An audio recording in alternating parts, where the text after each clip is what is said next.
Olá! Começa agora o programa Gente do Rio.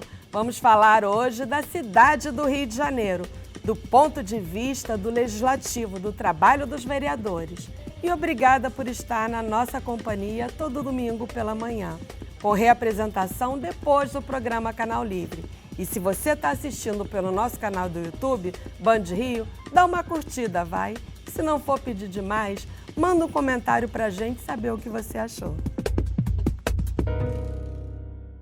No ano em que o Palácio Pedro Ernesto, que abriga hoje a Câmara Municipal do Rio, completa 100 anos, nada mais natural do que entrevistar o presidente daquela casa, que acabou de ser reeleito. Em seu segundo mandato à frente do Parlamento Carioca, o vereador Carlos Caiado vai conduzir a mudança para o edifício Serrador, a votação do plano diretor que vai guiar a cidade pelos próximos 10 anos e a revitalização do centro da cidade, entre outros importantes assuntos. Seja bem-vindo, vereador, presidente, né? Presidente Carlos Caiado, muito bem-vindo aqui ao Gente do Rio. Obrigado, é uma oportunidade enorme estar aqui com vocês, passar um pouco que a Câmara Municipal tem contribuído para a cidade. E você é a pessoa maravilhosa que sempre comunica muito bem e é uma referência para todos nós. Obrigado pela oportunidade. Muito obrigada. E você conduziu uma comitiva de vereadores a Brasília recentemente, tiveram com ministros, com secretários, uma agenda digna de prefeito, né? Está ensaiando para o ano que vem, para 2024, disputar? Na verdade, assim, a Câmara Municipal é da capital do Rio de Janeiro. O Rio de Janeiro é a capital cultural, turística do nosso país. E a gente sempre buscou, desde o início do nosso mandato como presidente, ter relações institucionais para colocar, as políticas públicas da nossa cidade, buscando que na articulação, na união, possa de fato acontecer. Então, a gente foi a Brasília com uma comitiva, e em temas que a gente já vem discutindo na Câmara Municipal e projetos que nós aprovamos que se tornaram leis que precisam com complementos, e a União tem um papel fundamental do resgate do Rio de Janeiro que a gente vem desde 2021 fazendo. O tema lá, não sei se eu posso aqui dissertar um pouco, principal foi na Secretaria Nacional de Saneamento, o secretário Leonardo. É isso que eu ia te perguntar em seguida, porque dizem que os políticos não gostam de fazer a obra de saneamento porque é uma obra que não aparece, né? Fica debaixo da terra, não aparece, gosta de fazer viaduto, estrada, praça, que é a coisa que dá para inaugurar. E com isso nós temos só 46% do esgoto do Rio de Janeiro, de rede de esgoto no Rio de Janeiro, né? Tratada, enfim. E vocês trataram disso com o secretário nacional de saneamento, o Leonardo Pisciani. Qual é a perspectiva da gente deixar de ter essa vergonhosa marca de menos da metade do esgoto do Rio de Janeiro, da capital, como você bem colocou, tratado? Então, a nossa discussão lá foi pelo trabalho, inclusive, da Câmara, como eu estava dizendo, que a questão do saneamento, ele tem alguns pilares. Os pilares não é só o esgoto, não é só a água, tem a questão das drenagens, das enchentes que a cidade vive. A nossa cidade tem um problema muito sério, é uma cidade que geograficamente precisa ter uma atenção maior nessa questão. Então a gente foi tratar realmente com o secretário isso. Levamos, inclusive, na busca o relatório que nós temos na Câmara Municipal de uma CPI que fala das enchentes, que envolve todos os aspectos. Então a gente buscou passar a nossa necessidade do Rio Acari, da Baixada de Jacarepaguá, que tem uma concessão, que foi, inclusive ganhou o leilão pela Iguá, sobre a Baía de Guanabara, sobre a Baía de Septiba, e ao mesmo tempo tem buscar recursos para poder fazer o programa que a Prefeitura tem de Bairro Maravilha, que faz a urbanização dos bairros formais e ao mesmo tempo também captar recursos para o Morar Carioca, que faz nas comunidades, captando o esgoto, como você muito bem disse. Então foi um tema bem produtivo. E qual foi o resultado disso? O que o secretário Leonardo Pisciani se comprometeu com vocês em relação a isso? Foi bem produtiva a reunião, e na qual, como a Câmara, eu disse, tem a contribuição de ter feito vários relatórios, inclusive nós temos uma comissão de saneamento na Câmara, nós buscamos entregar para ele esse relatório para ele poder se nortear, se basear, como cada vereador da cidade, e lá nós estávamos com a comitiva, conhece cada canto dessa cidade. Então tem que saber qual é a prioridade, começar por onde, o que precisa fazer. Às vezes, assim, não estou aqui criticando, mas é normal um governo ter um planejamento macro. A gente não pode esquecer também dos rios, por exemplo, que é um pouco micro. Você tem que buscar ter drenagem dos rios. Então a gente buscou levar esse conhecimento, entregar esse relatório para o secretário. E ele imediatamente encampou isso, buscou entender esses detalhes e já passou para a sua equipe técnica e que agora vamos interagir com o prefeito da cidade, o prefeito Eduardo Paes e a Rio Águas e a Secretaria de Habitação e de Infraestrutura também poder buscar ter os projetos redondos em Brasília para os recursos serem disponibilizados e as coisas acontecerem. E Você falou em enchentes e nós temos uma polêmica que de colocar os sensores nos bueiros ou não. Foi feita até uma experiência exitosa na zona portuária, mas a prefeitura não coloca, uns dizem que não funciona. O que vocês acham sobre isso? Deve colocar os sensores nos bueiros? A gente acha que qualquer monitoramento é sempre muito bem-vindo. Inclusive, a Câmara Municipal, eu sou um dos autores, tem uma lei de colocar boias oceanográficas, obviamente aqui é uma área oceânica, para poder identificar as marés altas e sempre buscar ter mais informações. A gente acredita que assim, esses monitoramentos com microcâmeras é fundamental não só para a questão de drenagem, como também na própria drenagem identificar de onde vem o esgoto, né, que trata da poluição. Você consegue identificar. Com o titular da Secretaria Especial de Assuntos Federativos, né, que é um nome muito pomposo, André Siciliano, vocês trataram de um tema que eu acho que é muito caro pro carioca, né, que é o prédio da antiga Estação Leopoldina. Uma parceria para revitalizar aquele prédio, né, que enfim, está abandonado há muitos anos, é histórico, uma arquitetura linda. E, inclusive, o vereador Rafael Aloysio Freitas sugeriu colocar a cidade da cerveja lá, né? É assim, o André, né, presidente da Alerj, conhece muito bem o Rio de Janeiro, então para a gente é ótimo ter essa relação. E nós discutimos vários temas. Falamos sobre segurança pública, sobre o Rio de Janeiro voltar a ser a capital cultural do país, que a gente já estamos perdendo um pouco para São Paulo, nós vamos resgatar isso. E falamos nesse aspecto, que é a essência do Rio de Janeiro, é o turismo também, que nós temos que ter alguns equipamentos que possam ter atração e que é uma essência do próprio carioca, né, de inventar, de buscar. E o vereador Rafael Aloysio Freitas, e eu também sou coautor, fizemos uma lei que regulamenta as cervejarias artesanais na cidade do Rio de Janeiro. Foi um projeto pioneiro aqui no estado do Rio de Janeiro.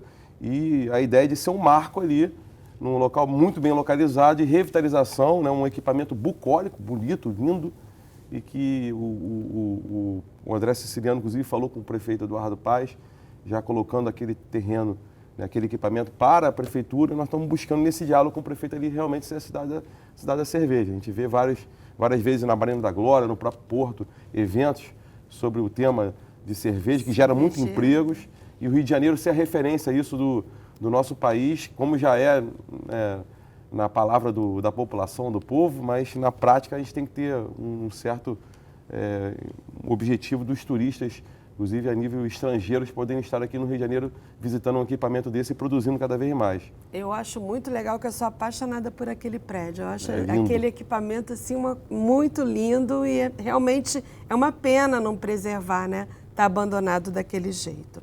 Mas ainda com o secretário André Siciliano, vocês trataram das comemorações dos 100 anos do Palácio Pedro Ernesto. O que vai ter? Como é que vão ser essas comemorações e em que o governo federal vai apoiar? Inclusive estava conosco a vereadora Rosa Fernandes. Eu até brinco com ela é muito jovem, mas ela acompanha há muito tempo o centenário da Câmara. Minha amiga querida. E faz dia 21 de julho 100 anos da Câmara, e nós fomos conversar com o presidente porque ali, aquele palco na Cinelândia, né, é o palco da democracia, da população. Ele tem história, foi Câmara Federal, e a gente pediu ajuda dele, porque ali a gente está na luta de criar já na prática, mas a gente quer simbolizar isso como um quadrilátero cultural da democracia, e simbolizando no centenário da Câmara. Inclusive temos o centenário do Copacabana Palace também, que, né, é um equipamento bucólico da nossa cidade, e ele ficou de nos ajudar junto ao Ministério da Cultura para criar uma agenda, né, a partir do segundo semestre, simbolizando esse palco da democracia, com vários eventos, shows, envolver inclusive o Teatro Municipal. Então, assim, foi um diálogo muito importante nessa interlocução dele junto ao Ministério da Cultura, para a gente poder valorizar a cultura, né, do Rio de Janeiro. Inclusive, o Rio de Janeiro, a cidade do Rio de Janeiro, né, o estado do Rio de Janeiro foi capital do Brasil, então envolve muito, né, o nosso Palácio Pedro Ernesto nesse sentido. Então, eu acho que essa produção cultural, o Ministério da Cultura criar, eu acho que vai ser muito importante, alincando junto à Secretaria Municipal de Cultura, Estadual e a Câmara Municipal. E o aniversário é dia 23 de junho, né? A data exata. Julho. De julho? Julho. 23 de julho. 23 de é julho. a data 21, exata. 23, Dia 21. Dia 21 de julho. 21 de julho. Legal. Fazem 100 anos. E o presente que nós vamos dar para a cidade, na sua introdução da sua entrevista, falou sobre o Serrador. Que eu ia perguntar. A Câmara vai mudar de lá do Palácio Pedro Ernesto, que é uma construção, né, centenária, não tem mais a infraestrutura que é necessária hoje para o funcionamento do parlamento, e vai para o edifício Serrador, que é outra joia também da arquitetura de uma forma diferente, mas é também um edifício belíssimo ali na própria Cinelândia, né? E ao encontro que você está dizendo, o Palácio Pedro Ernesto vai virar um centro cultural, uma fundação cultural. Vai ser entregue para a cidade e vamos buscar esse quadrilátero. E o Serrador foi uma decisão assim, muito acertada, polêmica no início, mas a nossa demonstração com gestão, dizendo que os recursos que foram economizados e, ao mesmo tempo, também os números apresentados que levou a todos os vereadores a apoiarem, em 9 anos nós estamos devolvendo o dinheiro investido no Serrador, né, com a compra, para a população. Então, porque a gente tem hoje uma ocupação de 4 imóveis, dos 4 imóveis, 5 imóveis, contando com o palácio, dos 5 imóveis, 3 imóveis são alugados, então são despesas muito, muito caras para o parlamento e que estarão todos sendo levados para o prédio Serrador. Então, em 9 anos, a gente recupera esse recurso e a gente está fazendo 100 anos e projeta para mais 100 anos. Ou seja, vocês vão sair de 4 prédios para um prédio só, 5 prédios. É o Palácio, onde que é o Palácio Pedro Ernesto, o anexo onde ficam os gabinetes, que estão muito deteriorados, inclusive tinha que fazer uma obra muito grande, e nós temos mais 3 imóveis alugados, que geram muito custo, não só no aluguel, como também na manutenção, porque são prédios antigos. Então a gente vai estar levando para um prédio moderno, autossustentável, e que a obra que nós vamos fazer hoje no Serrador, só existem 2. Uma arquitetônica, que é para adaptar, porque o prédio está pronto, e outra, que é uma obra física, de fazer o plenário. Nós vamos fazer o plenário lá. Ainda falando em centro do Rio, quem anda pelo centro agora, tive lá recentemente, parece que já voltou à normalidade diante da pandemia, né? Muita gente na rua, os estacionamentos cheios, e vocês têm um Reviver Centro, né? Qual é o balanço disso? O que a gente pode esperar do Reviver Centro? O Rio, o centro vai voltar aos seus tempos de glória, tem o Porto Maravilha também, né? Sim, o centro da cidade, obviamente, é nosso pulmão, nosso centro cultural, econômico, social, turístico. Lá tem tudo, tem VLT, tem metrô, tem Praça Linda, tem história, enfim, tem vários equipamentos importantes. Então, nesse planejamento que eu disse aqui, a Câmara Municipal, de também união com o Poder Executivo, aprovou uma lei de autoria do Executivo, mas em tempo recorde nós aprovamos 2 leis, uma de incentivos fiscais e outra de incentivos urbanísticos, para atrair e uma modalidade ser, inclusive, ter unidades residenciais. E vem dado certo. Já temos aí 2.000 unidades a serem entregues, né, para a população, de unidades de quartos, que a gente fala, de apartamentos, e com isso também leva a confiança do mercado da população voltar para o centro da cidade. Então, a gente está dando vida. E nós estamos agora também com outro projeto, que nós aprovamos a primeira lei do Reviver Centro, a gente falava que em 2 anos a gente tinha que revisar. E a Prefeitura encaminhou para agora uma revisão para poder incentivar mais ainda, para a gente poder ter uma atração, trazer mais empresas e ser mesclado com moradia e que é a nossa característica, que obviamente econômica, os escritórios, e isso anexando ao próprio porto. Que, como você falou, Marevale ser o grande centro da tecnologia, né, do nosso país, um hub tecnológico e de educação com o INPA que está indo. Então, o centro da cidade está pulsando, enfim, para poder finalizar. A Glória também. Então, os anexos, né, próximos ao centro da cidade estão voltando, né, a revitalizar e acontecer. No próximo bloco, entidades representativas dos blocos de carnaval esperam há 6 anos que a Câmara dos Vereadores aprove o marco regulatório do carnaval. Será que agora vai? Fique com a gente, que o Gente do Rio volta já.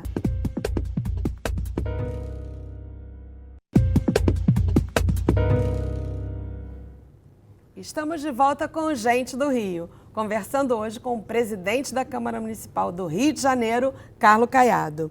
Presidente, representantes dos blocos de carnaval, inclusive a Rita Fernandes, que é presidente da Sebastiana, esteve aqui, conversou com a gente no Gente do Rio e disse que eles aguardam desde 2017 o marco civil do setor, que está tramitando na Câmara Municipal.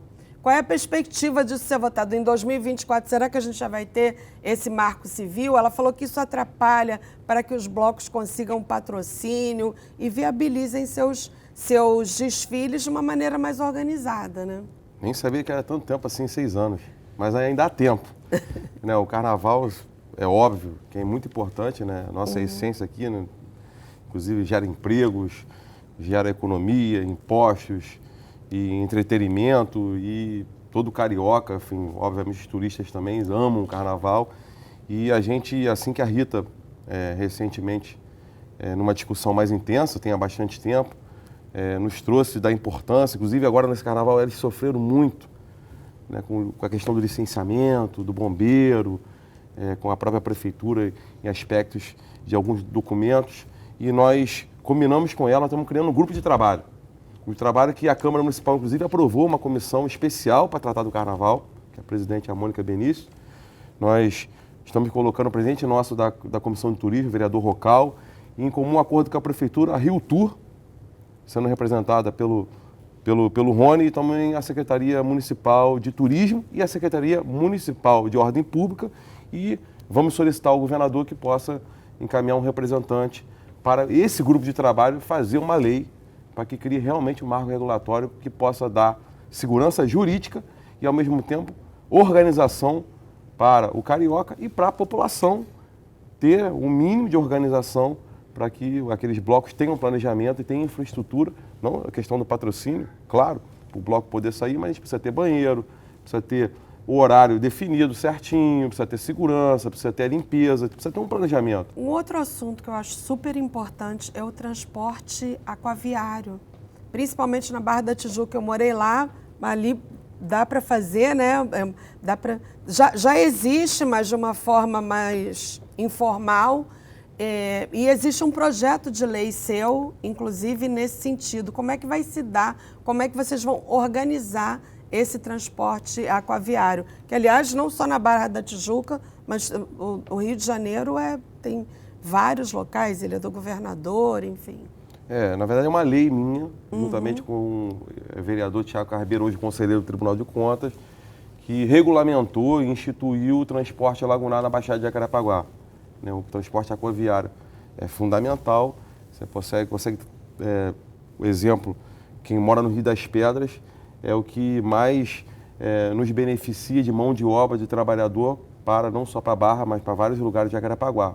Se você fizer uma entrevista no Barra Shopping, da onde a pessoa mora, a maioria das pessoas mora na Rio das Pedras. Eles levam, às vezes, 2h30 para chegar no Barra Shopping.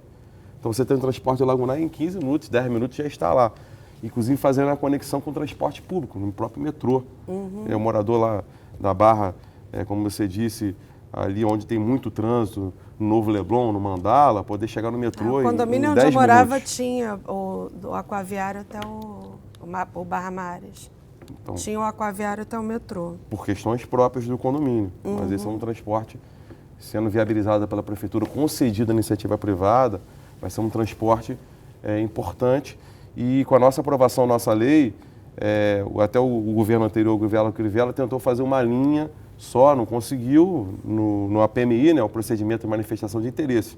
Logo que iniciou o governo Eduardo Paes, nós dialogamos fortemente com o prefeito e ele, através da secretaria do secretário Arraes, disponibilizou um estudo de viabilidade, o estudo ficou pronto, e eles publicaram ontem no Diário Oficial para poder abrir um edital de licitação, para poder abrir uma concorrência que possa, de fato, ter o transporte lagunar, que vai se unir da importância como a gente falou no início da nossa entrevista, sobre saneamento.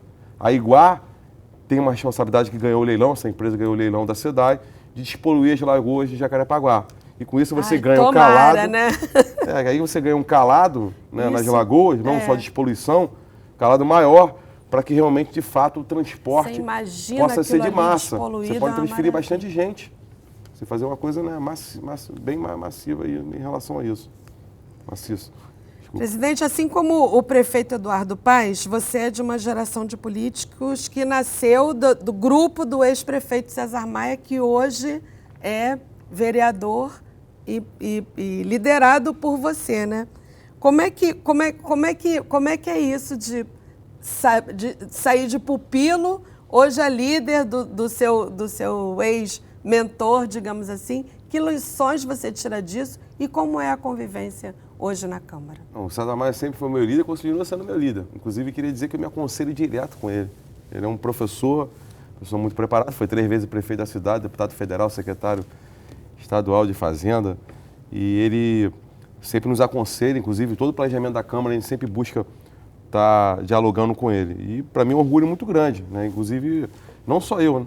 Como o próprio Guaraná, que é presidente do Tribunal de Contas, e o próprio prefeito faz parte da geração de incentivos de jovens na política, né? Então, o César Maia incentivou isso muito lá atrás. Criou os subprefeitos, né?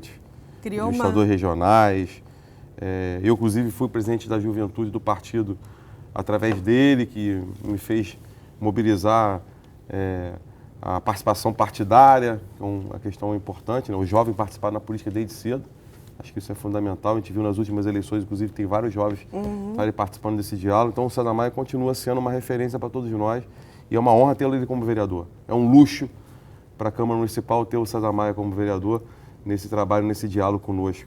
Você é primo do ex-governador de Goiás, Ronaldo Caiado. Aliás, você nasceu em Goiás, né? Seu pai, o Cláudio Caiado, foi assessor parlamentar, subsecretário também, né? Seu irmão acaba de se elegeu nas últimas eleições deputado estadual. Essa política está no sangue e como é que a família de vocês lida com essa vida louca de políticos? Realmente está no sangue, né? Inclusive eu tenho um vídeo que eu quero até recuperar naquela fita, né, antiga, de que aos 9 anos de idade o meu marido da minha tia, meu tio, perguntou o que cada um queria ser. Perguntou para mim o que você queria ser. Eu falei, eu quero ser político, de forma natural. Então, a minha família, assim, não no Rio de Janeiro, mas em Goiás, é tradicional da política. Governador, deputado, ministro. Inclusive, o primeiro-ministro do governo Getúlio Vargas era um tio-avô nosso. E é uma responsabilidade muito grande, né, carregar isso. Inclusive, o Ronaldo Caiado faz um belo trabalho em Goiás. Ele, inclusive, está com 68% de aprovação na avaliação, 65%. E a gente aqui, fazendo esse trabalho aqui no Rio de Janeiro, eu acho que é um motivo de orgulho muito grande para a família e difícil, né? Porque a política é um sacerdócio. A dedicação que tem que se dedicar ao máximo. Mas a família nos apoia muito, também a família gosta e a gente vai mantendo a linha. Queria fazer uma pergunta mais pessoal. Você tem uma estatura mais baixa, né? Sofreu bullying por isso na infância, na adolescência? Teve problema para arrumar namorada? É engraçado. Não, todo mundo brinca comigo, não tem jeito, né? E eu brinco com os outros, não. Já começa brincando. Você encontra uma pessoa menor do que eu fala assim, abraça, eu vou tirar uma foto menor do que eu. Mas todo mundo brinca, né? Mas muito tinha apelido, sofreu... Hoje é bullying, né? Antigamente não tinha essa coisa. Apelido na infância. Eu levo pela brincadeira e acho bom a brincadeira, né? Porque ser baixinho não tem nenhum problema. Né? Normal. E algum apelido? O meu apelido, assim, estava até conversando antes com você, é até um apelido engraçado, era Ariete, que é lá do He-Man, que ele é baixinho, né? Parrudinho. Aí sempre brincavam muito com E você isso. se chateava com isso? Não, zero. Não tem jeito, sou baixinho mesmo. Mas nada me falta ser baixinho, consigo fazer tudo.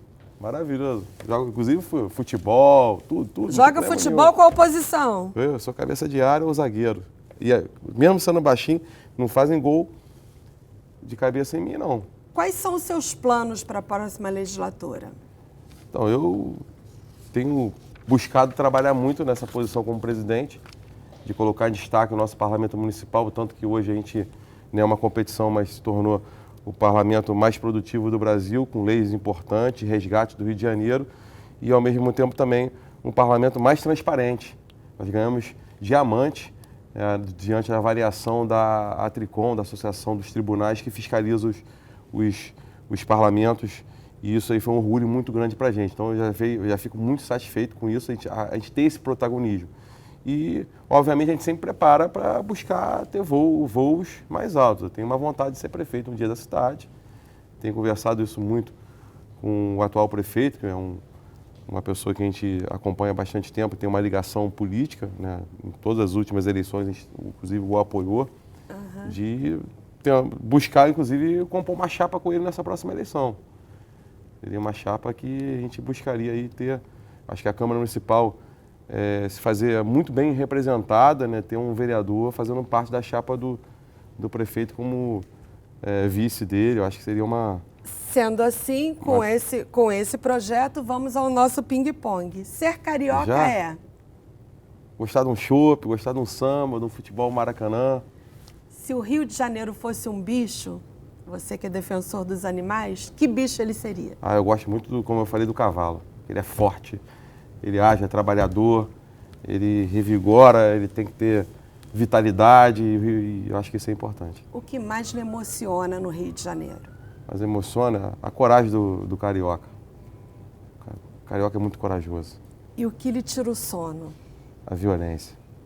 Se tivesse que convencer um turista a visitar a cidade, o que você diria? Vem que é tranquilo e aqui só tem coisa maravilhosa. E o carioca é acolhedor. Um carioca que é a cara do Rio. Acho que o Eduardo Paes. E um carioca que te representa? Só um? Pode falar dois? Pode. Você falou então o César Maia, que foi importante, e o que me representa é o meu irmão, que foi eleito deputado estadual, que eu tenho que cobrar dele. Tem que me representar, eu votei nele, então eu tenho que cobrar ele. Ó o jabá, hein? Ó o jabá. O que você faria se só te restasse um dia? Ficar abraçado com a minha família o tempo todo, com minhas filhas. Um medo? Tenho pavor de cobra. Tenho medo de cobra. Também. Um sonho? Um sonho? Ser prefeito. Muito obrigada pela sua participação. Obrigado. Foi muito bom conversar com agradeço. você, presidente. Parabéns a vocês Carlos todos. Caiado. Volte sempre. E o Gente do Rio fica por aqui, mas na semana que vem tem mais. Um beijo!